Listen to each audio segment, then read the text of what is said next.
Bonjour à tous, une petite présentation type PowerPoint pour vous faire un retour d'expérience sur l'utilisation d'un gyroscope Mantis. Cette petite cellule que vous pouvez mettre sur votre pistolet automatique afin de regarder la qualité de votre lâcher lors de votre tir. Donc on va se poser la question de savoir si c'est un outil idéal ou non pour progresser pour un débutant ou pour quelqu'un qui veut progresser encore plus vite au tir 25 mètres avec, dans mon cas, au pistolet automatique 9 mm.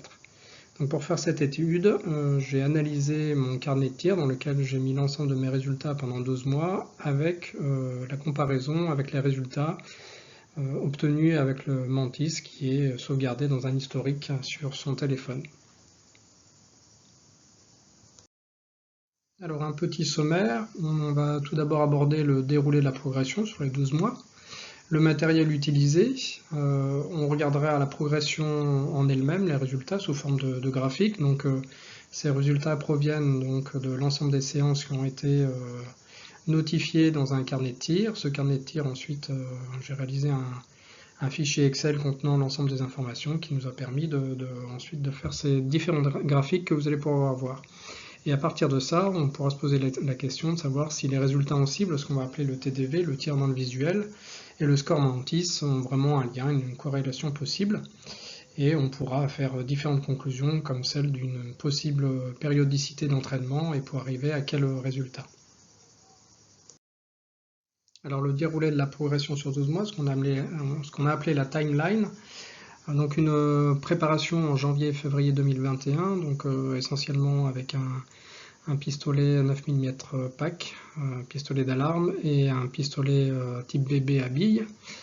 Une première cible en fin février 2021, après un premier stage dans un club et l'entrée dans ce club sur Marseille, et la dernière cible, la 100e cible, aux environs de fin décembre 2021. Donc nombre de cibles, ce qui est tout à fait intéressant avec le Mantis, c'est que ça va enregistrer, ça va être un compteur de vos tirs, donc le nombre de tirs réels un peu plus de 5500 et nombre de tirs à sec un peu plus de 6500 pour un total de tirs d'environ 12 000 sur cette période de 12 mois. Sur cette période de 12 mois, il y a eu 8 mois de location et 2 mois sur la fin de cette progression réalisée avec un pistolet automatique personnel grâce à une autorisation. Donc une diapositive pour parler du matériel utilisé. Comme je vous l'ai indiqué juste la diapositive précédente, donc l'utilisation pendant 2 mois de réplique. Alors tout d'abord un Glock 17 9 mm pack pour faire tout ce qui était manipulation, mise en sécurité, le nettoyage, des opérations qui sont très similaires à un 9 mm standard. Le démarrage aussi du tir à sec avec l'achat dès le départ d'une cellule Mantis.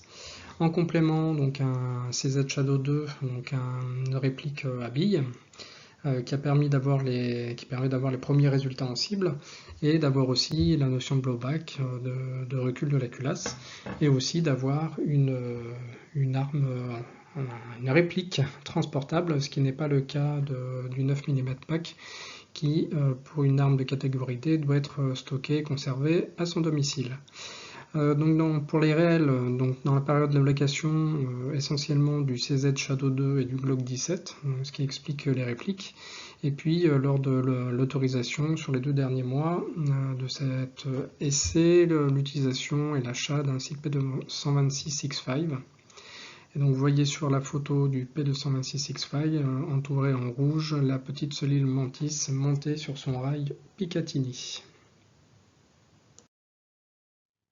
Donc on a vu que l'objectif de la présentation était de trouver un lien entre les résultats avec la cellule Mantis et les scores en cible. Donc avant de regarder la progression, on va regarder les deux extrêmes, donc la première cible et la dernière cible. On a utilisé comme indicateur ce que j'ai appelé le TDV, le tir dans le visuel, donc c'est les impacts qui sont à l'intérieur du visuel noir de la C50. Donc on voit une TDV sur la première cible de 12, donc 12 impacts dans ce visuel noir, et pour la dernière, 46 impacts dans le visuel noir. Ce qu'on peut voir sur la première cible, bien sûr, hein, c'est les fameux coups de doigt qui seront dans nos statistiques dans la suite, et puis des coups de n'importe quoi, du vrai débutant en tir sportif. Donc on va rentrer un petit peu dans du concret avec la présentation de l'interface sur votre smartphone de l'outil Mantis. Donc une présentation très succincte et je vous recommande, si vous ne connaissez pas cet outil, d'aller voir des vidéos sur le web.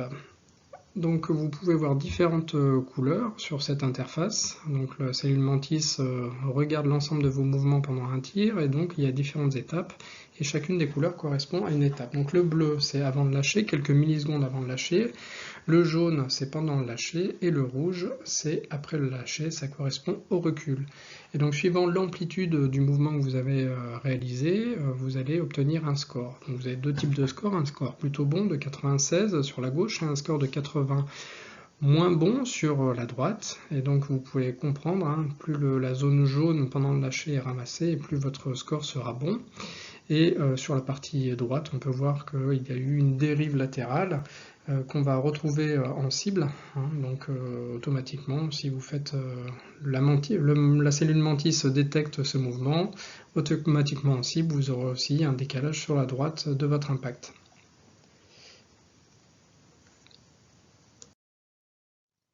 Donc, si vous vous rappelez de l'extrait du tableau Excel, ici vous avez un graphique qui a été réalisé à partir de ce tableau Excel et qui représente l'ensemble des 99 séances. Alors qu'est-ce que c'est qu'une séance? Une séance c'est une cible et c'est 50 munitions qui ont été tirées sur cette cible. Donc vous avez tous les scores Mantis en jaune et vous avez tous les scores TDV, tir dans le visuel, en bleu. Donc vous avez pas mal de paramètres dans cette représentation graphique, avec des distances qui peuvent être différentes, avec des pistolets automatiques qui peuvent être différents. Donc ici vous avez l'effet Glock au début, qui s'est pas mal atténué après, mais effectivement le passage du CZ Shadow 2 au Glock montre des résultats Mantis et des résultats en cible moins bons. Et puis par rapport aux différentes positions, doucement, lors de ces 100 séances, le bras franc est devenu une nouvelle position et sur la fin, on voit un effet bras franc relativement important. À chaque fois que je suis passé au bras franc, j'ai eu des moins bons résultats que sur du 2 mains isocèle. On a simplifié un petit peu dans cette diapositive et dans ce graphique, donc on a conservé uniquement la distance 25 mètres, la position isocèle à deux mains, et on a supprimé le Glock 17 pour ne conserver que le CZ Shadow 2 et le SIG P226. En termes des données, vous retrouvez la même chose sur le graphique, donc les résultats en cible TDV en bleu, et en vert, on retrouve les résultats de la cellule Mantis. On a rajouté les coups de doigt, donc les coups de doigt par cible, donc vous le voyez en bas en jaune, c'est relativement intéressant. Donc on voit que dans mon cas, au bout de 10 séances, il y a une baisse relativement importante des coups de doigt, mais que le cerveau ne s'est toujours pas habitué, et donc pour la disparition, il faut attendre la séance 40, donc à peu près 1000 munitions pour avoir une disparition totale des coups de doigt. Au niveau de la progression TDV, donc il y a une progression très forte au début, les 10 premières séances, ça monte rapidement. Ensuite, on a quelque chose de relativement linéaire sur les 10 séances suivantes. Et deux périodes de flottement. Donc une période de flottement, sachant que j'ai commencé le bras franc à cette période, et ça m'a réellement perturbé aussi sur la position isocèle à deux mains. Donc ça a été une petite traversée du désert pour moi, mais très instructive. Et puis la deuxième période de flottement est plus liée à un fait de beaucoup moins d'entraînement de tir à sec, pour des raisons personnelles. Donc on voit qu'il faut s'entraîner régulièrement au tir si on veut conserver ses performances, pour arriver ensuite à un plateau au plus proche d'une TDV max. Au niveau de la progression du score Mantis, alors c'est pas une progression linéaire, c'est plutôt une progression par palier. Donc on voit au début un premier palier aux alentours de 80, et puis ensuite un deuxième palier autour de 85 qui va monter aux alentours de 90. Voilà, donc c'est un petit peu moins linéaire, c'est plus des paliers en ce qui concerne la progression du score Mantis. Donc graphique de transition, c'est les moyennes mensuelles de TDV et de score Mantis qui ont été obtenues à partir du graphique précédent. Et donc à partir de ça, on va tracer un nouveau graphique et voir la relation entre le TDV et le score Mantis. Donc on a commencé en avril, à savoir qu'en mars, j'utilisais la cellule Mantis uniquement pour le tir à sec. Donc à partir d'avril jusqu'à décembre, on va pouvoir mettre sous forme de graphique le résultat, là par exemple en avril, de 27 au niveau du TDV, donc des tirs dans le visuel, pour un score de Mantis de 83.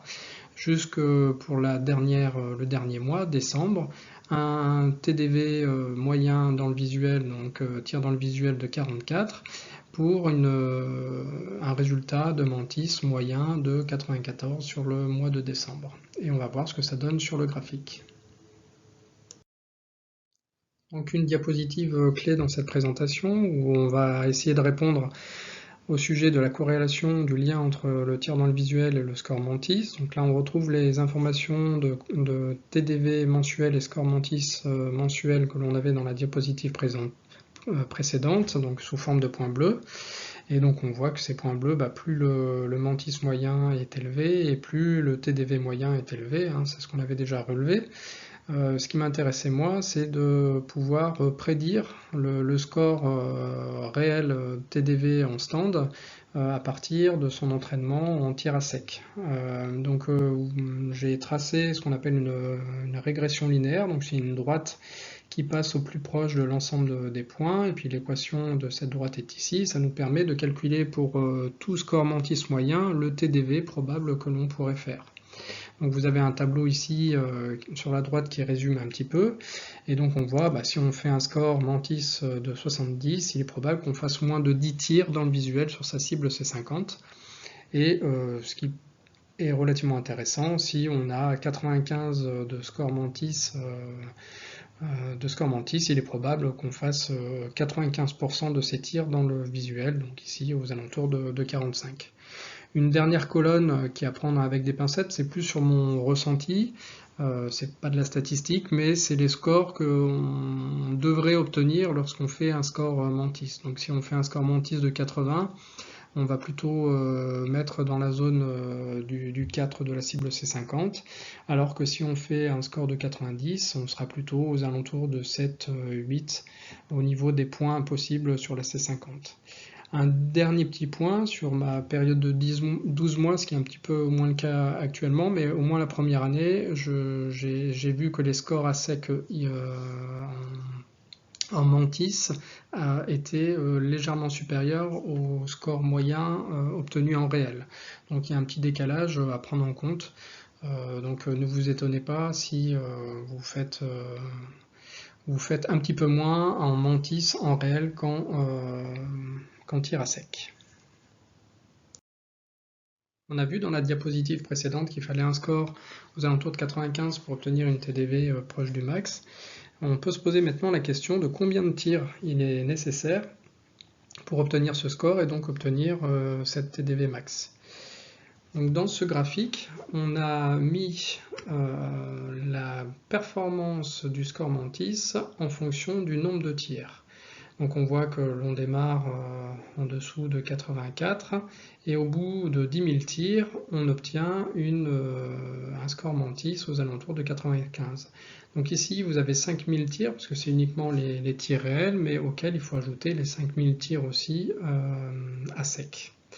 En termes de progression en elle-même, on voit que c'est pas linéaire et que plus on tire et plus la progression devient plus lente. Et puis on arrive avec ce plateau aux alentours de 95 à partir de 8000, 10 000 tirs. Donc maintenant on peut voir un petit peu en termes de périodicité d'entraînement ce que ça va jouer selon votre périodicité d'entraînement, quelle performance vous allez pouvoir avoir en fin d'année. Donc dans mon cas, c'était 2 séances de tir réel par semaine, donc additionner 2 séances de tir à sec par semaine. Donc 8 séances réelles par mois, 8 séances de tir à sec, donc pour 96 séances réelles par an, ce qui va me donner un nombre de tirs réels de 4800 et un nombre de tirs à sec de 4800, et donc un total aux alentours de 10 000 tirs par an. Donc avec un résultat moyen de score Mantis à 93 pour une TDV moyen aux alentours de 42. Donc, ce qui veut dire qu'on n'est pas tout à fait en TDV max. Donc, au lieu de mettre 1 an, on va mettre plutôt 1 an et demi pour obtenir et être quasi certain de faire du quasi TDV max. Et donc, si vous divisez par 2 vos séances d'entraînement, une seule par semaine, vous allez multiplier votre temps. Donc il faudra peut-être plusieurs années pour arriver à obtenir tous vos tirs dans le noir de la C50. Alors comme rapide conclusion, cette corrélation entre score Mantis et TDV permet d'anticiper ses résultats au stand, ce qui est relativement sympathique, de s'entraîner avec une réplique avant même ses premiers tirs réels et d'être inscrit dans un club de tir, et puis d'expérimenter des différentes techniques, que ce soit différentes positions ou tout simplement différentes positions de la main sur son arme, avec un retour sur la performance, savoir si ça améliore les choses ou non. Et puis si la valeur de 1 tir à sec est égale à 1 tir réel dans l'entraînement, le Mantis est un outil qui est très rapidement rentabilisé. Alors là, ça a été testé pour du tir de précision lent, ce qu'on appelle du slow fire shooting, mais ça peut être tout aussi utile pour du tir de vitesse, tard, vitesse militaire, les gongs, ou du tir dynamique en TSV. Donc le tir à sec, la différence entre le tir à sec et le tir réel, donc c'est 2 entraînements complémentaires, on est bien d'accord. Pour le tir à sec, on va pouvoir travailler sur la qualité du lâcher. Et puis le tir réel, le cerveau va pouvoir en faire l'appréhension du recul et de la déflagration. Donc c'est important d'avoir les deux. Du point de vue ludique et motivant pour le tir à sec, le score Mantis est vraiment intéressant, plus le suivi sur l'application qui permet aussi de faire plein de petits exercices. Et puis pour le tir réel, le score TDV, je trouve ça très ludique, d'avoir dans son suivi de carnet, d'avoir l'ensemble des scores, ça nous permet d'aller sur le stand véritablement avec un objectif. Merci pour votre attention et je vous souhaite un bon entraînement à tous.